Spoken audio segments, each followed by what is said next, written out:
आदरणीय साथियों, आप सबको माँ भगवती की उपासना के पर्व पावन नवरात्रि की बहुत बहुत शुभकामना। और कुछ लोगों ने आज कन्या पूजन किया होगा और कल करेंगे। एक बहुत गंभीर विषय है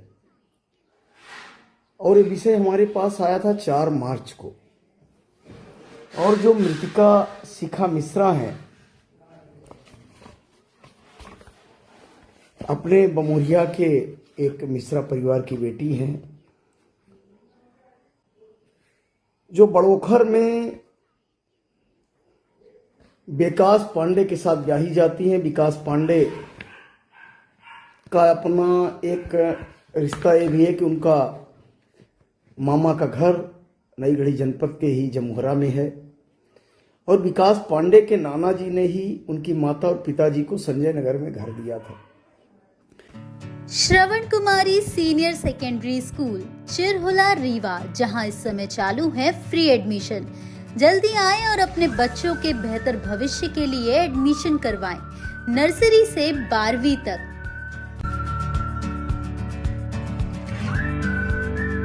जहां विकास पांडे रह रहे थे। अभी 1 वर्ष नहीं हुआ, पिछले अप्रैल में शादी होती है और जनवरी में शिखा मिश्रा आत्महत्या करती हैं।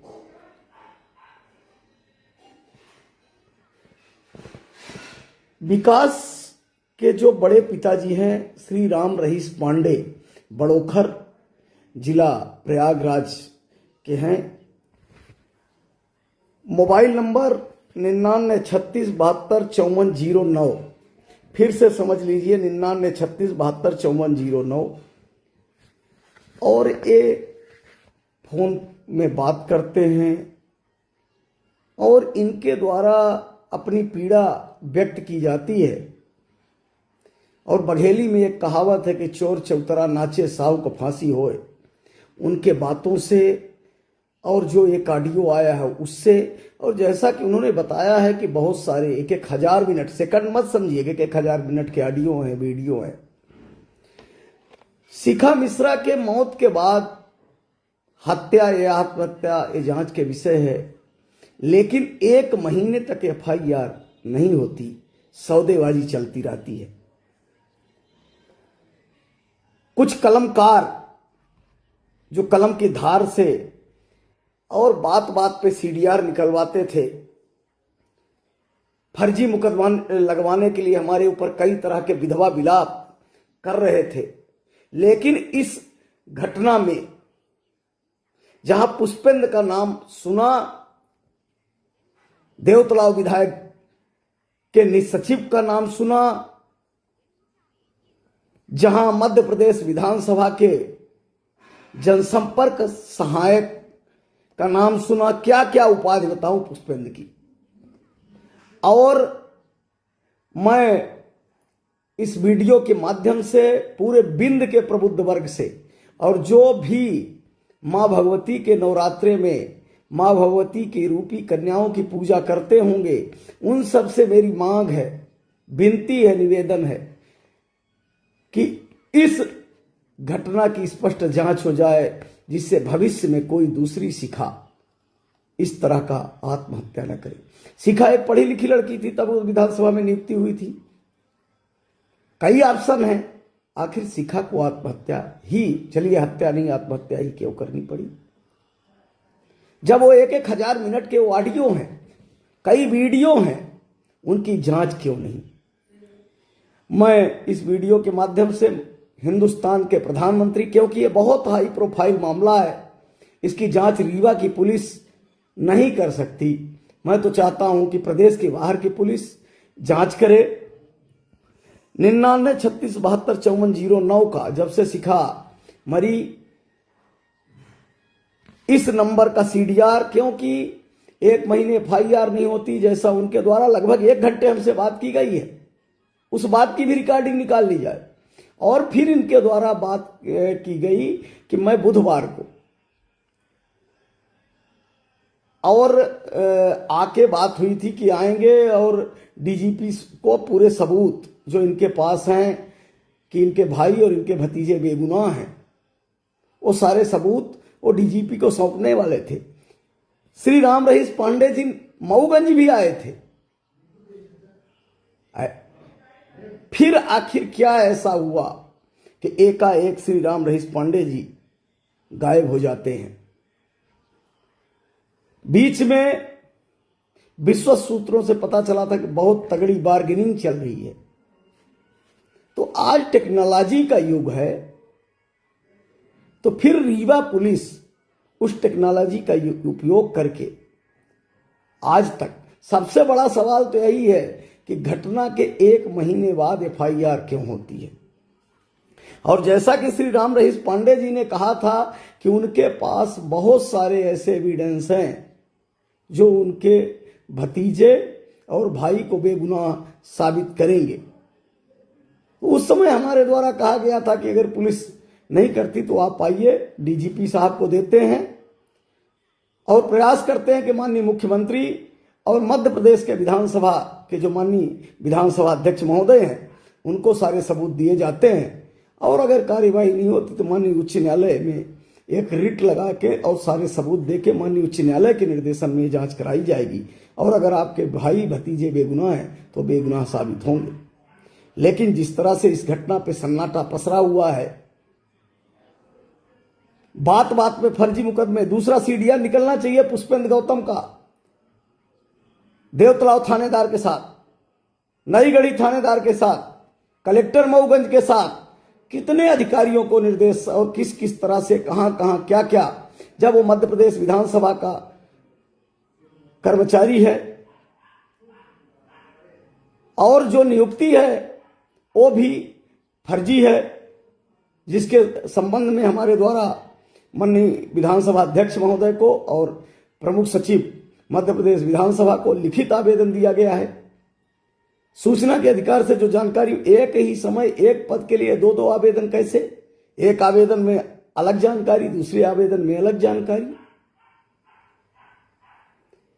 और ये आवाज हमारी न निकले उसके लिए आप सबने देखा है कि किस तरह से हमारे ऊपर डकैती, किस तरह से हमारे ऊपर फर्जी मुकदमे, किस तरह से जो भी इनके खिलाफ बोले। और एक मांग है भाजपा के जिला अध्यक्ष, न्यायप्रिय, तेज तर्रार, धर्मनिष्ठ श्री राजेंद्र मिश्रा जी से कि इस घटना पर भी इसकी निष्पक्ष न्यायिक जांच हो। उसके लिए आप एक दिन कलेक्ट्रेट के सामने धरना दें, उस धरने में हम सब रहेंगे। कलेक्टर माननीय महिम महोदय श्रीमान संजय जैन साहब से भी हमारी मांग है, पुलिस महानिरीक्षक महोदय रीवा डीजीपी साहब से, सबसे मांग है कि एक ऐसी स्पष्ट जांच हो जिसमें दूध का दूध और पानी का पानी आ जाए। मेरा सीडीआर निकलवाया गया था, लेकिन बाकी के जिनके निकलने थे नहीं निकाले गए। इस घटना में की विधिवत जांच हो और पुष्पेंद्र गौतम की पिछले 1 साल से जब से विधानसभा में नियुक्ति हुई, अब सोचिए कि पुष्पेंद्र गौतम को मैंने कलेक्टर को लिख के दिया था, वहां भी लिख के दिया है कि जो आदमी देवतलाव में रहता है तो वो हाजिरी वहां मध्य प्रदेश विधानसभा में कैसे लगाता है, वो कहीं हत्या कर दे, कुछ कर दे और वो हाजिरी उसकी वहां लगी रहेगी। तो आप सबसे मेरी विनती है कि इस शिखा मिश्रा के आत्महत्या कांड की और जितने सबूत श्री राम रहीस पांडे जी ने बताए, जो सुनाए, जांच हो तो वो निर्दोष लोग जेल में हैं। हमारी मांग है कि जांच करके और निर्दोषों को बाहर निकाला जाए। जय मां भवानी।